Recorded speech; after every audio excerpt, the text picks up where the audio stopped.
Shalom, Lila Tov. Happy evening to you. Thank you for being with me tonight. And some of you have been here every week, so I really want to thank you. Now, for those who are here and for those who listen to the recordings, I just want to say if you really like what you're hearing, hopefully you'll become a part of NETIV and NETIV.net, either through YouTube or on Facebook, so that you can listen to more people, the rabbis who really are involved in this whole process. So before we get too far along, I just wanted to say, please join us.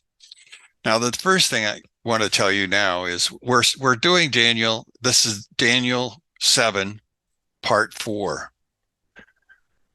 2 weeks from now, since I'm not going to be on the air next Wednesday, 2 weeks from now, I want to do part 5.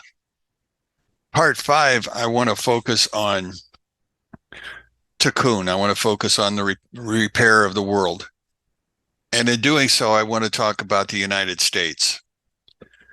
I also want to spend some time teaching you some mystical Kabbalah, not very deep, but at the same point in time, all of the new information that I've been giving you that you probably haven't heard on a Christian station really comes from the mystics. It really comes from the Arizals and the Baal Shem Tovs and the Chad Millers and all of those great rabbis and teachers. And to understand Kabbalah is not to understand how we think scientifically. I spent 43 years in the education profession. I spent my first 13 years teaching science. So I was very good at following the scientific method. But the scientific method doesn't really apply, not in the way we would normally think of when you study the text of a prophecy. You know, prophecy is not science. Therefore, the scientific method isn't going to work. I want you to go with me for just a second to something that you all have understood. And I misquoted it all the way through my Christian time. And that is in Deuteronomy chapter 6. And I want to go through the first verse on the Shema, which is in Deuteronomy chapter 6, and it's verse number 4 and verse number 5. Okay? Giving you a second to get there. Now, the first verse I got right all the time. Shema Yisrael Adonai Eloheinu Adonai Echad. Hear, O Israel, the Lord thy God, the Lord is one. The second verse, I almost always misquoted because you see, I read it, and what it says is, you shall love the Lord, you shall love Hashem, your Lord, your God, with all your heart, with all your soul, and with all your mind. But that's not what it says. It says with all your resources. One thing that I finally have come to the understanding, to understand Kabbalah requires things that don't require your mind. And the reason I say that is because if we go back to the early Genesis chapter 3, we find out that our mind is what got us into trouble. Remember what it was that Eve wanted. She wanted to know what God knows. What she got instead was, yes, I know what God knows. The only problem is it's now confused between good and evil, and I can't separate them out. So when God put our first part of our Shema together, the one thing that you have to understand is the fact that he took the mind out of it. What's important, first off, is you must love him with all your heart, then your soul or your being, and then your resources or the charity that you provide to others. That's the beginning of what we call tikkun, the rectification of this world. That's your responsibility to help rectify what Adam and Eve basically did. And so next time we get together, I want to talk to you about that whole process. And I want to talk to you about tikkun. But that's not the subject for tonight. Tonight, as we go through, I'm looking at chapter 7 again. And in looking at chapter 7 again, there's some things that I need to remind you of. And again, this is the fourth time through, so reminding you won't take as long. I wanted you to go to the first verse again one more time with me and understand what's written. It begins in the first year of Belshazzar. Now he's going to die in his third year, but this is his first year. So this is 2 years before that. The king of Babylonia, Daniel saw a vision or saw a dream, singular, and visions in his head, and it was upon his bed. I want you to notice first off that it was a dream that began this whole process, and then it turned to visions. Now, the dreaming is a lower level understanding of what goes on in your night, what goes on as you begin. We know what daydreaming looks like, but a dream in a prophetic state is one which is deep within us. But even deeper into our minds are the visions that Daniel is going to be talking about. Now, Daniel didn't arrive at those two places simply because of the fact that he just happened to be there. He had been spending his entire life 3 times a day, working to understand nature, working to understand all things. And now God is beginning to use his mind. Because up until now, remember in Daniel chapter 2, he used Nebuchadnezzar, and he was only the interpreter of the dream. And in chapter 4, with the tree, he was only the interpreter of the dream. Now the dream and the visions are his. That's what's going on at this particular point in time. As we look past the bed, it says, and he wrote down the dream and told the major parts.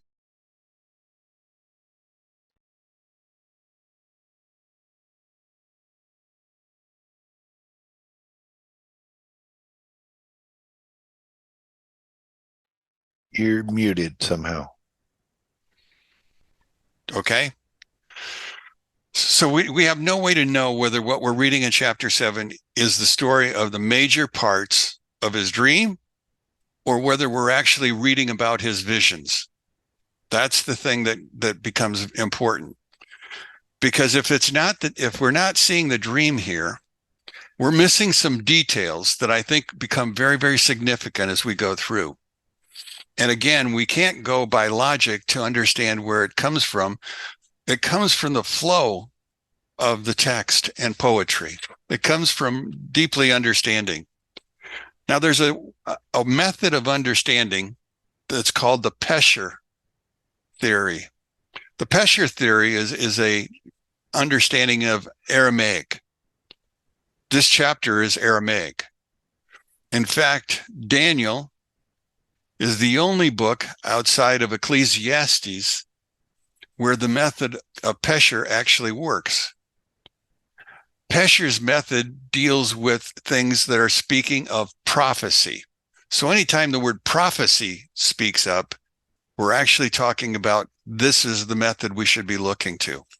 And again, it's not based upon intellect. It's based upon wisdom. Wisdom and understanding come from an entirely different place. I was reading Ecclesiastes 8:1, where's the other place of Pesher is found. It begins by saying, who is as the wise man, and who knows Pesher, who knows the interpretation of the thing. So when we look at what we're looking at, I'm trying to drag my information not from scientific knowledge. My goal is to go to the heart of things, to go to the music that prophecy actually performs in. It's a very different kind of a language. I know that, many of you like music. My wife is good at it. I do not sing. The only time I thought about singing, I ended up in a closet in my 8th grade music class, and that was the end of my career. But for the rest of you, you probably had a better experience than I did. But again, that's just where I came from. But my understanding is the fact that what we're looking at is something that is very significant. If you were in Qumran way back in the 1st and 2nd centuries, you knew, or 1st and 2nd BC, you met a man called teacher of righteousness. Now, the teacher of righteousness, his whole purpose was to study scriptures. His whole purpose was to pesher. He was to understand Torah, understand the prophets, understand the wisdom of the books, and he was to be able to use that wisdom and apply it to everyday events happening in the community. Now, while he's doing that, members of his community are scripting Isaiah, and they're scripting all of these others, and he's intaking all of this information that's coming from them. In fact, if you ever get a book called The Dead Sea Scrolls, you're going to read a whole section talking about the teacher of righteousness. When we read a text, we get a basic understanding.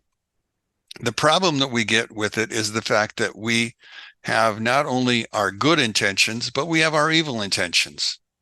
And sometimes our evil understanding gets in the way of our good understanding. And so it becomes confusing. And so as we're reading the text, we're going to find confusion in that reading because we're mixed up. We have to go to what's going on beyond that. You know, we know that the Mashiach is coming. In fact, I'll probably talk a little bit about that next time. But in talking about that Mashiach coming, I want you to understand that he's not going to arrive as we would think he's going to. And before he arrives, there is some sort of measure of tikkun, a rectification of this world that has to be done by us, those who believe in God. We are the ones who have to begin the process of rectifying ourselves. And in turn, that rectification, it goes to the rest of the world. We connect with other people. We give other people understanding. Whether we tell them outright or not makes no difference. They see our actions, and that becomes very significant in what's going on. I spent the first week talking to you about the three main beasts. Those were the first vision that he had. I'm going to go back next time I were here, and I'm going to talk about the lion with the wings, because I want to talk about the United States. In his second go round, his second vision, we began to talk about the beast, and that beast becomes very significant, because you see, that's the thing that we're working through right now. The evil of that beast is working in our world right now. Now, some of the rabbis would tell you that the Mashiach is already here, but he's hidden away at this point in time. If the Mashiach is here, then evil is here also. Not in a small way, but in a large way. And what's going to happen is that this evil horn is going to be the character that's actually going to sway many God-fearing people the wrong way because of the confusion by using our minds and not our heart. It goes deeper that way. So I want to start again, and I want to roll fast, but I want to start in verse number 7. It says, after this, I was watching night visions, and behold, a fourth beast, exceedingly terrifying, awesome, and strong, and had immense iron teeth. Now, by understanding that he has iron teeth, we're throwing ourselves back to chapter 2 and the fourth empire, the empire of the legs and the feet. Remember that. So we're talking about a beast with iron teeth, and it was devouring and crumbling and trampling. That's what feet do. And he was doing it with his feet. What remained, it was different from all the beasts that had preceded it. It had 10 horns. And as I was contemplating the horns, behold, another horn, a small one, came up from among them. And 3 of the previous horns were uprooted before that. Now back to the feet for a second. You might want to look down at your feet and notice that you have 10 toes. You also might remember that in the statue, it had 10 toes. And it was those toes, those feet, that actually were the place where the mountain hit it, or the rock from the mountain hit it. and eventually caused the entire statue to crumble and finally blow away. So those same 10 toes, I believe, are the 10 kings that we're looking at here, not from the ancient times, not from way back.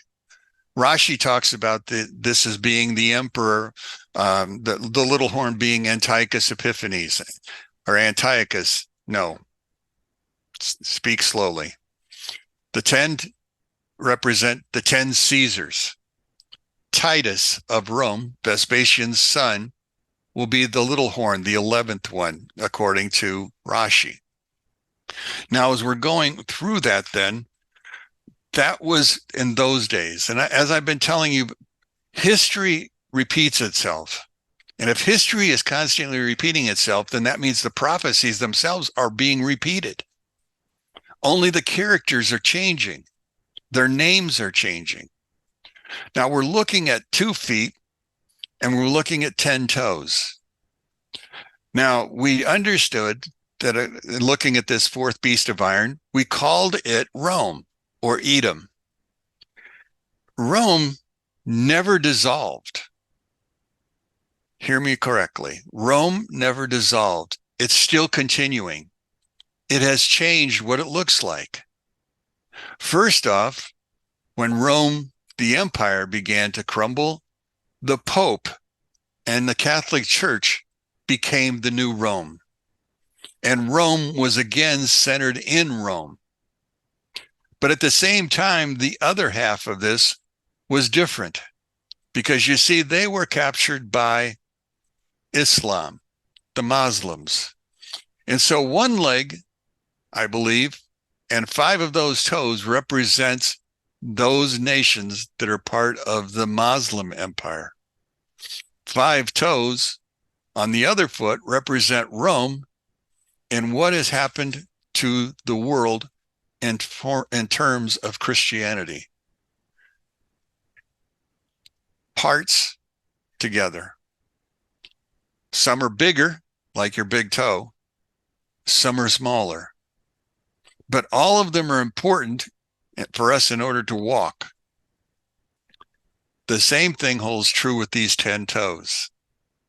And notice in this particular case, this is early on, it says that these toes were used for trampling, stomping on.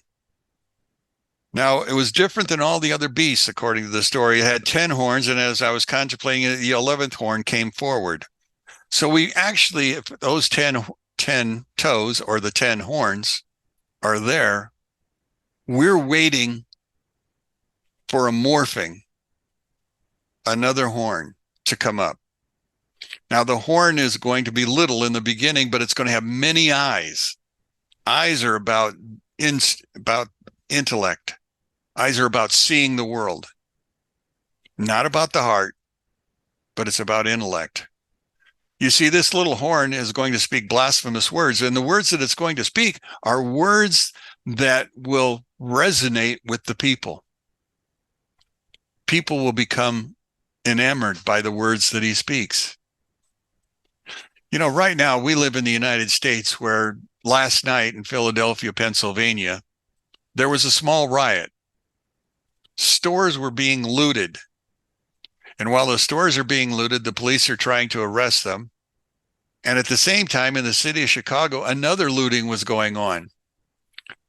Now, when they asked the mayor of Chicago about the gangs that are robbing the stores, he said, wait, they're not gangs. Those are just young men who are not following our path. Question, what path are they following? And how many people are now starting to follow their way? Why buy something when, again, it's okay to steal it? And what's theft? Theft doesn't count until you get $1,000. As you begin to see, there's a change and erosion going on in the United States, and I'll get into that more next week. But that's the beginning of our understanding. This is about our mindset. Now, while he's doing that, and the verse goes on to say, there were eyes like a human and in this horn, and a mouth that was saying haughty or arrogant things. Next, I watched the thrones were set up. And the Ancient of Days, his garment was as white as snow, and his hair was on his head was clean wool, and his throne was of a fiery flames, its wheels blazing a fire. Now, the thrones, remember, we only have two thrones. Well, actually, we don't have two thrones, do we? God only has one. You see, there was never a seat in the temple. You weren't supposed to sit in the temple. It was about actions, activity. These two seats represent what we would call Yom Kippur.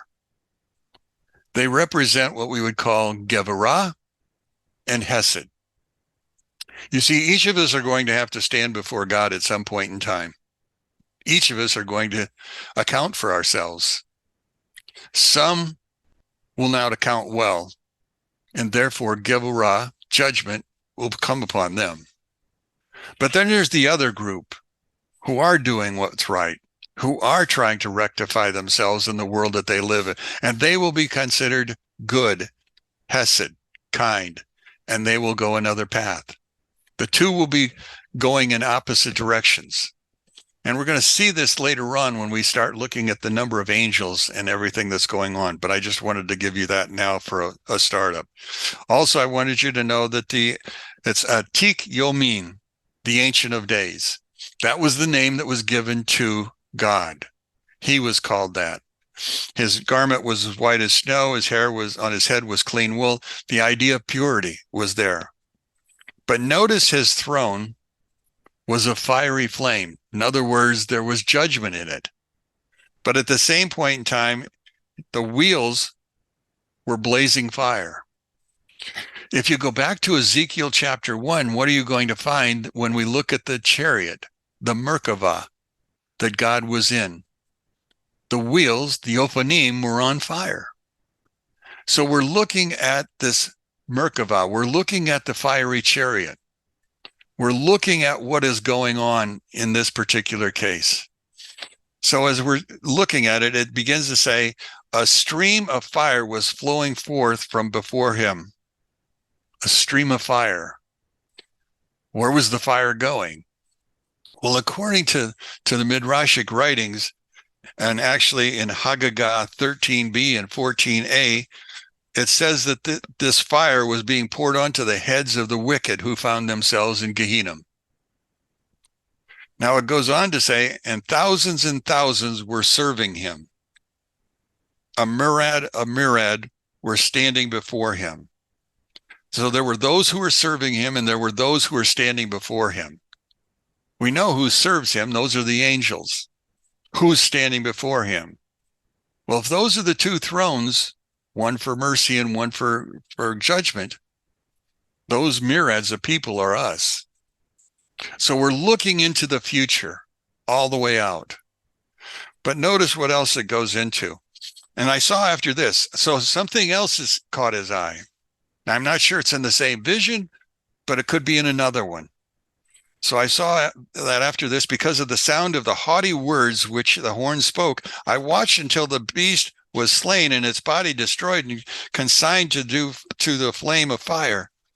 And as for the rest of the beasts, their dominion was taken away, yet an extension of life was given them until a season and a time. A season and a time. Christianity says we know what a time is because that's a year. And we're going to get into a time, a times, and a half a time. Well, that's good if you're a Christian. But if you're a Jew and they're trying to respond to that question, the answer would be, we don't know what time is. You see, God's timing is not our timing. His ways are not our ways. So when we see the word time and what's going on, we have to understand we may believe it's a year, but that is not necessarily so. It is what we best can understand is going on at this point in time. Now, the next section, which is 13, right? I was watching in night visions again, and behold, with the clouds of heaven, one like a man one like a man, came. He came up to the one of ancient days, and they brought him before him. So these people brought him closer to what was going on. It doesn't tell us, it just simply says one like a man. We understand, or what Rashi and the rest understood, was that this is the Mashiach that's being brought before God at this point in time. And what will happen is he was given dominion, honor, and kingship so that all the peoples, nations, and languages would serve him. His dominion would be an everlasting dominion that would never pass, and his kingship would never be destroyed. We can go to Ezekiel chapter 37, and we can find out that that character is David, or David's sons, but it is from that lineage. We know that. Verse 15 goes on to say, as for me, Daniel, my spirit became uneasy in its sheath. I became troubled in my body. That's what he's telling us. And the visions of my head bewildered me. They didn't bewilder him, they terrified him, if you go to the Hebrew, or the Aramaic, actually. I approached one of the standing ones. They call them standing ones because angels do not have joints in their hips or in their ankle or their knees or ankles. They simply stand and they move in a direction. And I asked him for the truth concerning all this. And so he spoke to me, making the interpretation of the matters known to me. So he's going to tell me what he's going to tell me. These immense beasts, which are four kingdoms which will arise from the earth. Now in 7:2, he said they were going to come from the sea. So we have to understand at some point in time, the earth speaks of Eretz, Israel. So at some point in time, these four beasts will occupy parts of Israel. But the holy supreme ones will receive the kingship. Who are the supreme ones? Understanding is, if you're listening to Rashi, is that this is the Jewish people, the righteous Jews, will receive the kingship, and they will inherit the kingship forever, forever, and ever. Now then I desired to know the truth about the fourth beast. Understand, that was the one that was frightening him and troubling him the most, which was different from them all, exceedingly terrifying, with teeth of iron, and notice now, claws of copper. Go back to the statue. The third layer of the statue was made of copper, or the Greek Empire. So we're going to, again, the Greek Empire, we remember, was the empire of philosophy. It was the empire of science. It was the empire that gave us much of our modern understandings for the longest period of time. So between the iron teeth, which crushed, and the philosophy that inculcated us, we now find that this beast is very devouring and crumbling and trampling what remained with its feet. So anything that was left behind was to be trampled and crushed. And about the 10 horns that were on its head, and the other one that came up as 3 before it fell. Well, that horn had eyes and a mouth, speaking haughty words, and an appearance greater than that of its fellows. Greater than that of its fellows. I had watched as the horn waged war with the holy ones and was prevailing over them until the Ancient of Days came and the holy supreme ones were granted justice. And the time came and the holy ones inherited the kingship. He spoke haughty words. If you were Titus, or in this case, the little horn, you're going to go to war with God. If you're going to go to war with God, you have to fight him in heaven. The only problem is you're physical. You can't get there from here. So what is your only path to eliminate God? You eliminate all the people who believe in God. That's the trampling that's going to be going on. The effort to eliminate God-fearers, Jewish people who believe in the one true God, those people will be the target of the little horn. If you were watching a year ago, you know that the FBI, with the request of well, he said he didn't do it, and the Attorney General said, I certainly didn't do it. But the FBI began to implant spies in the Catholic Church, trying to root out those people. Well, you know who those people are. That will be going on in this period in time that's coming. Now, notice what else he begins to say. Verse 26. Oh, no, let's see. I'm not that far yet, have I? Verse 25. He will speak words against the Supreme One, and he will exhaust the holy Supreme Ones, and he will plan to alter the seasons and the law. Now, he can't change summer, winter, spring, and fall. What he will change will be the time in which we who believe in the one true God, will decide to have Passover. He will begin to change all of those if he can, and he will eliminate Shabbos. There will not be any Shabbos as long as he's around. Everything will change. And not only that, he is going to go after the Torah. The 613 laws, or the 7 laws for the Gentiles, will all be done away with. Why? Because it's already started. Already we begin to look at the law differently. We begin to redefine how things are going to be. And it's being redefined, and people are objecting, but it doesn't make any difference. The laws are still being changed. The mayor of Chicago is not going to arrest all of those who are stealing. They're just boys. And it's happening across the world. We know there are 85,000 missing children who crossed the Rio Grande River at some point. Where are those 85,000 children? I would have to think that most of them are now involved in the slave trade. I have to believe that they have been sent away someplace. Now, we're also in a war in the Ukraine.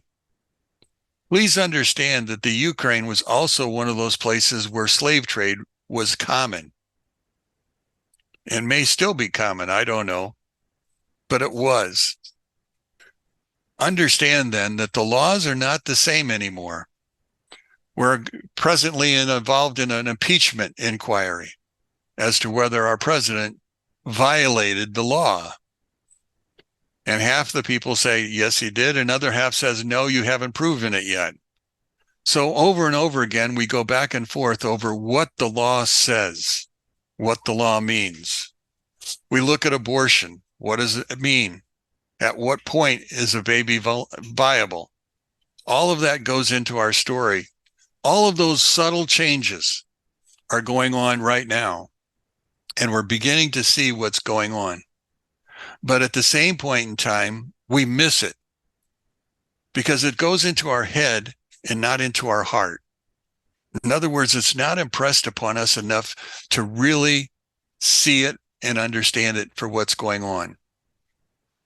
You know, I oftentimes used to tell everybody, do a God search when you go outside, looking for the good things that are there. I still want you to look for the good things, but I want you also to notice what else is going on there that would be violating the laws of God. And I think you'll be surprised what you see. Now it goes on to say after that, verse 26 now, but judgment will be set, and they will take away his dominion, that's the law, that's the little horn, to be annihilated. To be annihilated. In other words, he is no longer. And to be destroyed completely. But that's what the word annihilated means. But he's just reaffirming what's going on. He will be annihilated, which I believe is what happened to Adolf Hitler and Mao Zedong and Joseph Stalin and Pol Pot and so many other dictators who overstepped. And the kingship, the dominion, and the grandeur of the kingdoms under all the heavens will be given to the holy supreme nation, Israel. And its kingdom will be an everlasting kingdom, and all the rulers will serve and obey it. The nations are not going to be done away with. Leaders are not going to be done away with. What will be the difference? The nations will be a part of tikkun. They'll be a part of the rectification of this world. That's what we've always been entitled to do, or been assigned to do. You know, I've heard so many times, and I've even asked the question, why am I here? Well, I can honestly say after learning that I'm here to rectify myself in this part of the world. That's what I'm supposed to do, and that's what you are supposed to do. Rectify yourself. And so there's going to be nations even after the Messiah comes. And not only are there going to be nations, but there's going to be leaders. Now, after all of this that I've jammed in your head in 3.5 weeks, I hope your head hurts. Because you see, there is so much here that I did not even cover, that I'm going to cover eventually. Just like I went back to Daniel chapter 2 to pull up his feet and to pull up the copper. We're going to be using this information over and over again. I want you to build yourself a picture. I remember in the book of Isaiah, it's line upon line, precept upon precept, but it's here a little, there a little. The word of God speaks. And so we have to pull the pieces together. We have to make it make sense to us. And at the same time, make sense to our heart, because that is the place where trueness understood. So it's my heart, my soul, and my resources. That's what tikkun needs to come from. Okay. Well, I covered that very, very quickly. But at the same point in time, I'm really not through. There is still more in here that I need to drag out. But I want to do it from the book of Genesis, and I want to do it again from that 3rd verse in the book of Daniel, chapter 7, in order to give us an understanding of where we are today in this world and what's going on. To help confuse you, I'd like you to turn to the book of Genesis, and I want you to go to chapter 1. Now that you've reached chapter 1, I hope, I want to go to the first day. And I want to start in the 3rd verse. Okay? Genesis chapter 1, verse 3. God said, "Let there be light." And there was light. God saw the light was good. And God separated between the light and the darkness. God called the light, or God, and God was evening. Let's see, try it again. God called the light day, and the darkness he called night. And there was evening and there was morning one day. Do you ever see the word was? There was evening. In other words, there was an evening before that. There was an evening before that. I didn't look at it before, but Rashi and the others have been telling me about that word for a long time, and I just finally now have reached the point of understanding what they're talking about. You see, this is not the first go-round for this earth. We are talking about a great change that has happened, and we are responsible for this go-round. If we fail, we go back to verse 2, when the earth was astonishingly empty.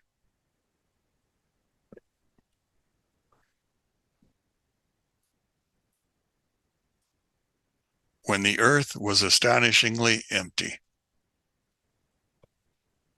That's going to lead me into Genesis chapter 36. So if you want to go over to chapter 36, I am not going to teach it tonight because there's too much in it. But I just want you to understand what's going on. In Genesis chapter 36, we're talking about the sons of Edom, Esau. And in looking at the sons of Esau, we start in verse number 31. And it says, now these kings who reigned in the land of Edom before the king reigned over the children of Israel. There are going to be 7 of them. And if you go down and look at it, you will find that none of them are Edomites. You're also going to find, if you look down through here, one comes, he dies. Next one comes, he dies. But when they come to the last one, he doesn't die. Not only doesn't he die, he's also the only one that has a female attached to him.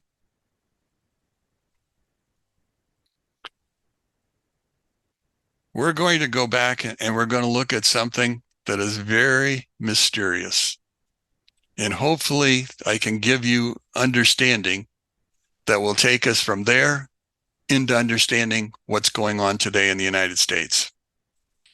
So, having said that, I want to conclude for tonight. And like I said, in 2 weeks when I come back, I want to pick up in Genesis chapter 36, and I want to come up in Daniel 7, verse 3. But that's until next week. Does anybody have any questions or thoughts? I mean, I rushed through it. I didn't give you a lot of time to think about any one thing. But Lori, you got something to say? Well, a thought. I'm still thinking about that Atik Yomin thing. And in these notes that I read today, it said inner dimension of Keter, a level that transcends the entire scheme of the 10 Sephirot, an elevated spiritual level that's in complete oneness with God's essence. That is stunning to me. I can't even figure it out. Because it reminds me of the Israelites at Sinai when they were in one accord. With 1 million people, really? One accord? That has to be a God thing, because there's no way 2 people can get into one accord half the time. But that is where we're all going to be. Still thinking. And that's where we're all going to be. Atik Hayomin. That's where we're all going to end up. How we get there is the mystery that we're trying to unravel. It is not a pleasant road. If you've ever read Sanhedrin, starting at about 90 and going through about 106, it all talks about the Messianic era. And if you read it carefully, you find out that the rabbis who were writing that said, it's okay if it comes, but I don't want to be alive when it happens. In other words, there's so much that will be happening all at one time that it will be overwhelming. And the only way one will survive is complete trust in God. They cannot trust their mind because their mind will be confused by all that's going on. That's what happened when Adam and Eve ate of the fruit. Confusion. What they thought they would get, they got. They just got it in a mixed bag, not separated out like they needed it. So that's where we're at this point in time. I just want to thank Adam and Eve for getting me started on this long road. But that's where we're going. Yeah. Well, we'll talk about Atik Yomin, and we're going to talk about the Adon Kadmon, and we're going to talk about all the levels all the way down. And we'll talk about lots of different things. And hopefully part 5, no, probably part 5 and part 6, but we'll get through that. And then we'll be on our way to chapter 8, which is even more confusing. But anyway,